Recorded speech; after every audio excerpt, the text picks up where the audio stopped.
Ahojte, toto je Košická spojka, týždenné shrnutie udalostí z nášho mesta.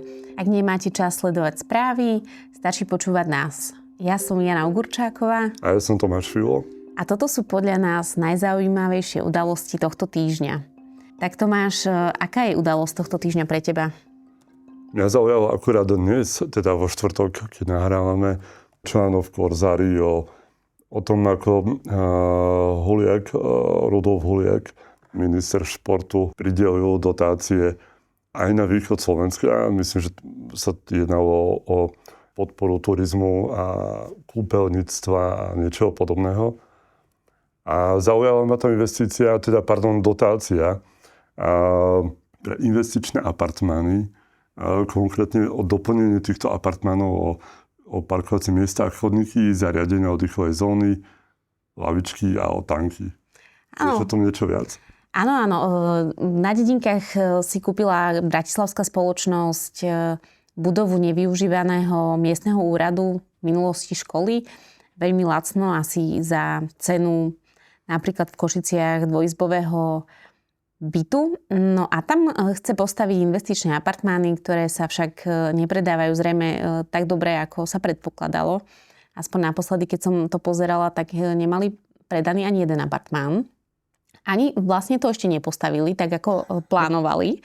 Ale dobrou správou je, že z ministerstva prispeli na výstavbu okolia týchto apartmánov naozaj na parkovacie miesta, na nejaké lavičky, zeleň, altánok a všetko vlastne na území, ale teda na pozemku súkromného vlastníka, ktorý ide stavať tieto apartmány. Tak tomu sa hovorí asi dobrá vec, nie? Rudolf Huliak vie pomôcť, čo si budeme hovoriť. Ale nie je to jediná vec na Dedinkách. Tam hneď vedľa toho sa napríklad bude stavať aj... Lávka? Nie lávka, ale bude sa stávať také parkovisko pre karavany, respektíve také ako keby zázemie pre karavany. A to na takom starom nevyužívanom futbalovom ihrisku. Aj s výhľadom na priehradu a tak. Naozaj tam sa hrávala asi, povedzme, že 8. liga, alebo aká je posledná liga futbalová. Tak pamätám si pár zápasov. No a teraz už naozaj tam nie sú deti ani mladí ľudia. A ihrisko sa nevyužíva, čiže bude slúžiť karavanom. Vieš si to predstaviť? Ísť s karavanom do slovenského raja? Nie je zle. To by mohlo byť veľmi pekné, áno. Prečo ne? No, to možno aj bude veľmi pekné. Ale lávka sa bude stavať teda na Širave spolu s promenádou o dĺžke asi 1,3 km a tu bude tiež podporený projekt od ministerstva teda športu a cestovného ruchu. Áno, Širava to je vlastne také naše more, nie? Nehovorilo sa tak? No, také veľké jazero. Áno. Tak tam smerovali dve investície. Jedna, ako hovoríš, na tú lávku, na promenádu a v druhej druhou investíciou mali tiež ako keby zlepšiť prístavisko, ale tej sa napokon vzdali, čiže to sa nebude konať. A prečo? Nemali povolenia. To je detail. Ale nemali príslušné povolenia, ktoré sú potrebné pre získanie a uplatnenie tejto dotácie, čiže možno na budúce. A to je škoda. A ktorá sa ti ešte páči? Tam je viacej aktivít, viacej dotácií v rôznych častiach východného Slovenska. Zaujala ťa ešte nejaká, ktorú by sme si chceli rozobrať? Nie. Mne sa páči napríklad, že v Štose je najstaršia sauna. Fínska sauna v bývalom Československu. A tá sa bude rekonštruovať za 300 000 eur. To môže byť fajn? Ale kúpeľ Štos by si zaslúžili celkovo asi nejaký lepší prístup k tomu areálu, pretože myslím, že je pomerne jednak dosť zanedbaný. A ja mám taký pocit, že to tam pôsobí veľmi mŕtvo. Stále, keď som to navštívil, tá príroda, aj väčšina tej architektúry je veľmi pekná, ale mám pocit, že je to teda veľmi zanedbaný areál na konci sveta. Tak možno tam nechodí veľa ľudí a možno aj táto investícia tomu pomôže. Chodí tam môj striko. Áno? Každý rok. A mne sa páči aj taká investícia do inteligentnej útulne pod vyhliadkovou väžou nad Kluknavou. Áno. Tá je tiež vyzerá dobre. Len neviem si to úplne predstaviť. Je to taká naozaj samota. Tá vyhliadková väža je taký opustený kopec nad dedinou. Vieš si to predstaviť, že tam prídeš na celý víkend asi sám a okolo teba nič, len lesy? Vieš, ja som sa nepozeral, kde presne to je, ale je možné, že je to po nejakej turistickej ceste. Áno, je to na kopci. To si svojich návštevníkov určite v tom prípade nájde. A tie útulne sú naozaj akoby veľkým darom, keď potrebuješ niekde prespať. Takže toto bude super vec. Asi desiatky rôznych projektov na celom Slovensku sa zmenia vďaka tomuto fondu na podporu cestovného ruchu, tak môžeme niektoré potom ešte dosledovať, keď sa nám bude niečo páčiť. Môžeme sa teoreticky k tomu vrátiť. A vnímaš tam ešte nejakú kontroverznú? Okrem tej prvej, ktorú sme spomenuli. No, je tam viacero takých investícií, že sa investuje napríklad že do parkoviska pred nejakou pamiatkou alebo tak, ale na druhej strane asi, ak chcú pritiahnuť návštevníkov, tak musia mať aj to parkovisko, ale to sa mi nezdá až také lukratívne alebo lákavé teda investovať do parkoviska. Asi je problém v tom, že možno dnes potrebuješ vybudovať nejaké vodozádržné opatrenia a podobne pri nejakej rozsiahlej spevnenej ploche a možno tie obce, ktorých sa tieto pamiatky a parkoviska tým pádom týkajú, nemajú dostatok prostriedkov na realizáciu takýchto projektov. Ale to fabulujem, neviem. A takisto mňa tam zaujíma, že ako sa fond díva na to, či ide o investíciu z dielne obce alebo z dielne samosprávy, mesto, keď teda ju robí a ako sa pozerá na súkromnú investíciu, ako si spomínal pri tých dedinkách. Je to naozaj ako keby nahrávanie nejakému súkromnému podnikateľovi, aby si pekne upravil priestor svojej budúcej investície. Tam vidím problém teda.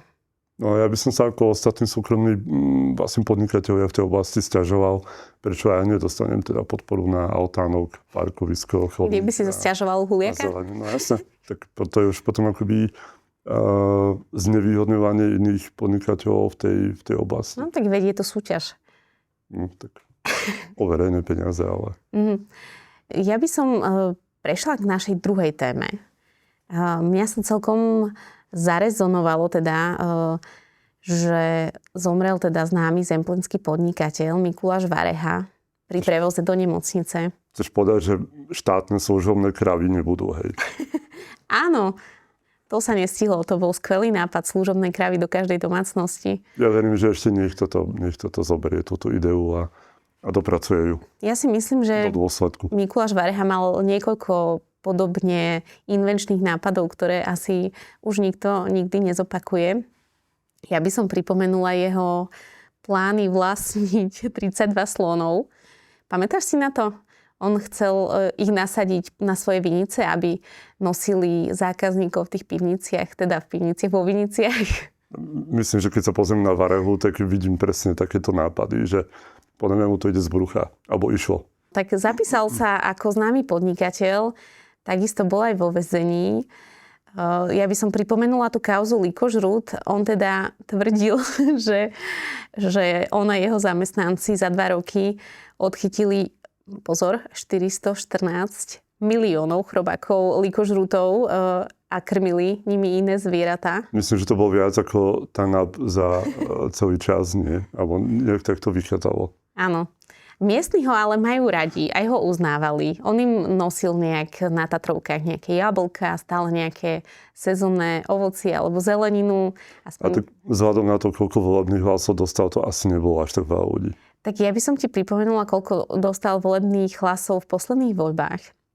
Keď kandidoval za stranu Princíp a bol trojkou tejto kandidátky a získali 0,06% hlasu. 1800 hlasov. Byť principiálny znamená niekedy byť nepopulárny. Áno. No a takže slony nebudú, služobné krávy nebudú, ostali vypchaté štrosy. A si vieš predstaviť, že riadil 51 firiem? No, aj ich doriadil, povedal by som, ale vieš čo, mňa na tej téme irituje asi iba jedna jediná vec. A to je, že sa často označuje za kontroverzného podnikateľa alebo kráľa. Ale pritom to, čo je, alebo to čím je overiteľné, je odsudený podvodník. Že niekedy mi tieto prívlasky prídu trošku veľa akoby na tú osobnosť. Je to určite bizarná, zaujímavá osobnosť. Ja sa na nej vždy rád zasmejem, ale myslím si, že je to v prvom rade podvodník, ktorý bol regulárne odsudený. Tak ale teraz už sa môžeme povedať, že bol kráľom Zemplína, nie? Podľa mňa to bol podvodník. No a ešte ma napadá taká vec, ty ako cyklista to oceníš, on tak projektoval si, že ako existujú cyklotrasy pre bicykle, takže on robí cyklotrasy pre tie slony, ktoré bude mať tých 32 slonov, že to tak hovoril, že budú. Predsa, jak sú cyklotrasy, budú tie také slonie trasy. On ich chcel aj naučiť akože bicyklovať, alebo... On ich chcel miestnych ľudí naučiť, aby ich ovládali šoferovať, teda riadiť. Že by sedeli na nich? Teda... Áno. Tak, že keď to môžu Maharadžovia, prečo nie on a prečo nie v jeho vinohradoch? A on mal aj také špecifické víno, neviem, či si to zachytil. On skupoval nejaký maďarský mušt, potom s tým niečo urobil a predával to na Ukrajinu ako kvalitné víno. A to víno vraj bolo aj súčasťou nejakého summitu. Myslím, že Putin bol taký niekedy summit v Bratislave. Tak on sa tým chválil, že toto bolo na stole, ale nikto o tom nevedel viac. Neexistujú na to teda dôkazy. Lebo sa hneď vypilo, vieš. Také bolo dobré, že okamžite to zmizlo. Áno, môže byť aj toto. Bola to naozaj veľmi špecifická osoba zo Zemplína. To sa nedá poprieť. No. Tak povedz mi nejakú krajšiu správu. Mohlo by nás potešiť, aspoň zdá sa, že sa dokončila rekonštrukcia železničnej stanice, teda to tvrdia železnice. Ako sme už mohli si prečítať aj napríklad v Korzári, nie je to úplne pravda. A nie všetko je dokončené. Ale mňa zaujala taká vec, som zvedavý, čo na to povieš, že tá naša železničná stanica sa delí na také 3 územia.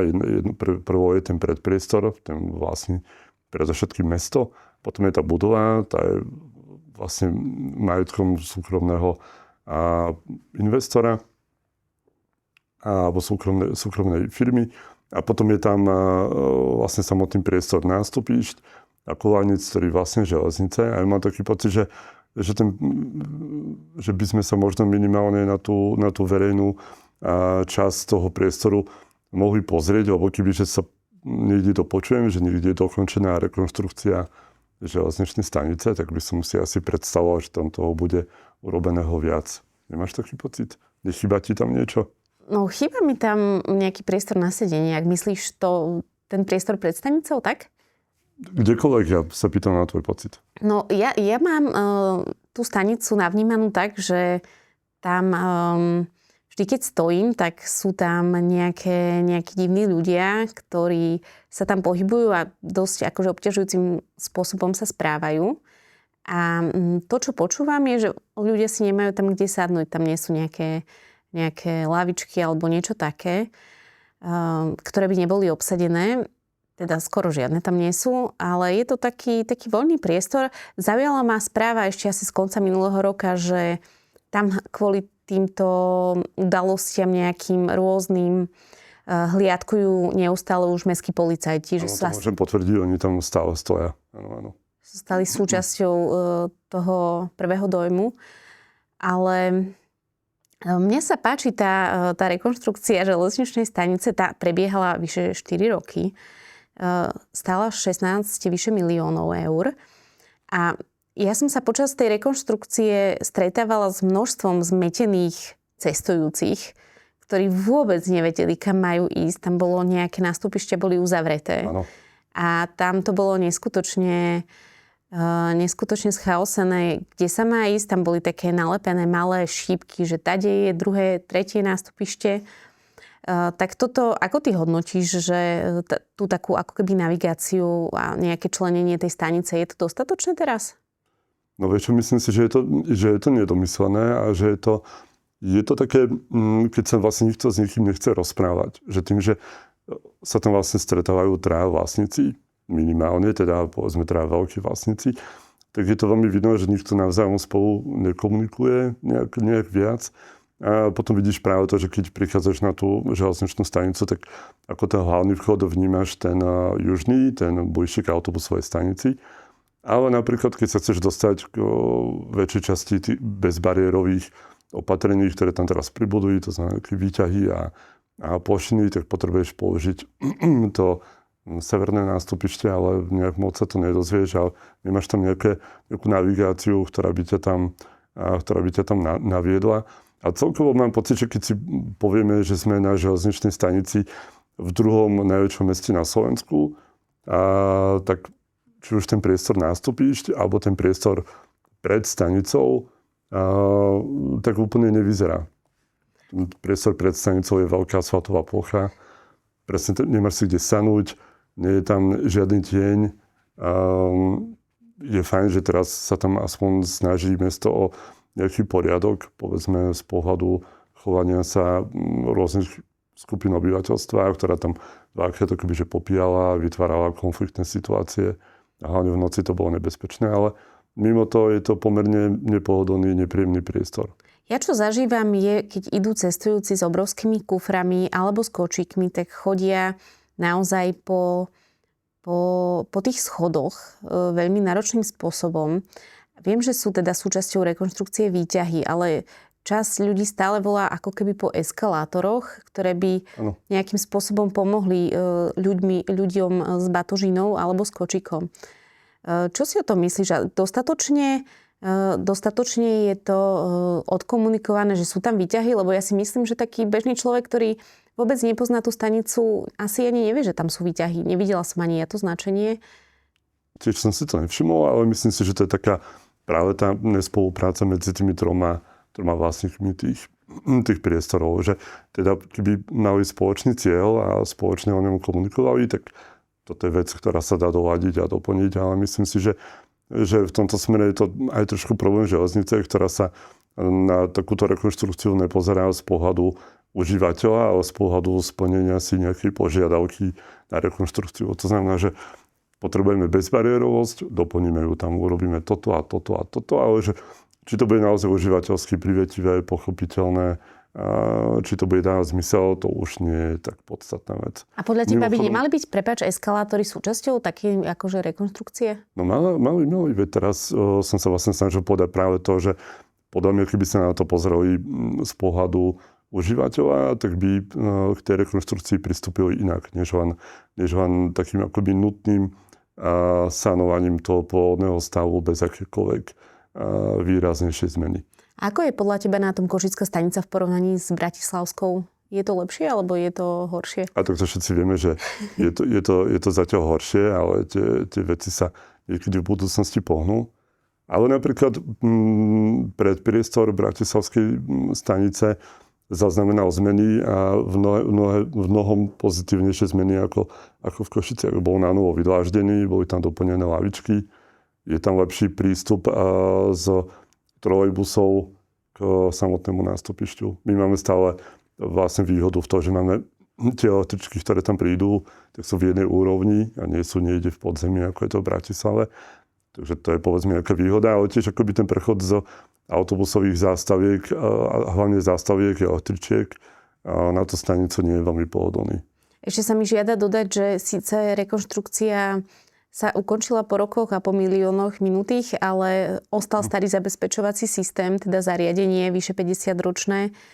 To nebolo súčasťou tejto rekonštrukcie. A tak my máme železnice, ktoré nemajú žiadne problémy a myslím, že nikto z nás sa posledné mesiace nebojí cestovať vlákom, takže asi nie je potreba v tomto smere.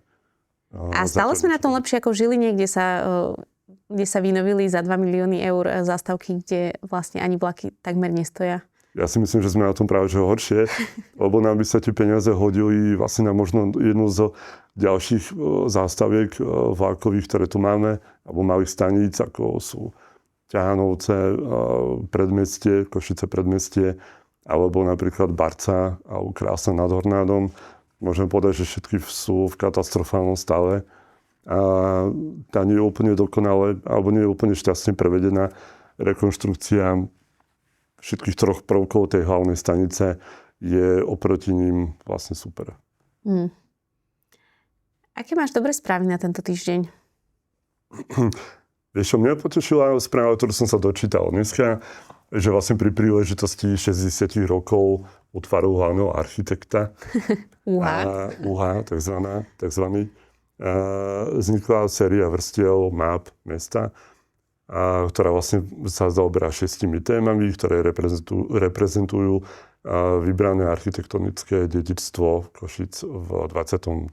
storočí. Takže to je podľa mňa fajn správa, pretože každá nejaká vrstva, každá informácia o nejakých hodnotách v tomto meste a vlastne môže tomuto mestu iba pomôcť si možno nejako viacej uvedomiť, v akom prostredí žijeme a ako by sme k nemu mali pristupovať. Môžeme vlastne cez to viac poznať naše mesto? No to určite áno. To si myslím, že to je práve dôvod, pre ktorý takéto veci vznikajú, takže to si myslím, že je fajn. A dôležitá správa je, že 11. februára o 18. hodine v Artfore budú tieto mapy alebo tieto vrstvy mesta predstavené. Tak sa poďme na tie vrstvy pozrieť potom. No, určite vidíme sa tam. Ja mám takú dobrú správu, ale je to taká prozaická dobrá správa. Okrem toho, že dnes vyšlo slnko naozaj na chvíľu. Áno, pred západom. Kráčala som na Šrobárovej ulici a tam je takmer dokončená rekonštrukcia gymnázia Šrobárova.